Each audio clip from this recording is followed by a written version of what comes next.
Kita bubur telur sikit. Kita letak ikan bilis. Lepas tu kita letak mi. Bismillahirrahmanirrahim.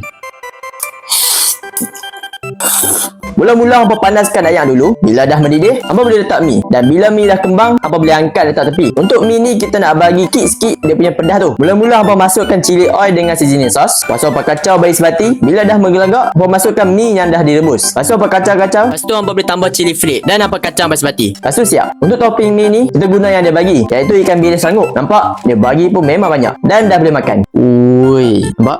Ada telur, ada ikan bilis dengan mi. Bismillahirrahmanirrahim. Memang sedap. Nampak dia punya mi tu memang besar. So memang puas boleh makan. Tambah ada telur mata pula kan. Lagi lah. So cili palmi ni dia punya rasa pedas-pedas, okay? Tapi kalau hampa nak lagi pedas, hampa kena buat krim macam aku buat. Macam aku masak dia tu memang aku buat jenis krim je lah. So dia punya nampak tu, dia tak basah dan rasa dia betul-betul kick pedas lah. Sebab apa kita buat cili flake tadi. So cili flake tu dengan cili oil tadi, lagi lah. So kalau hampa nak cili palmi ni, hampa boleh tekan beg kuning kat bawah. Cepat habis, belum habis.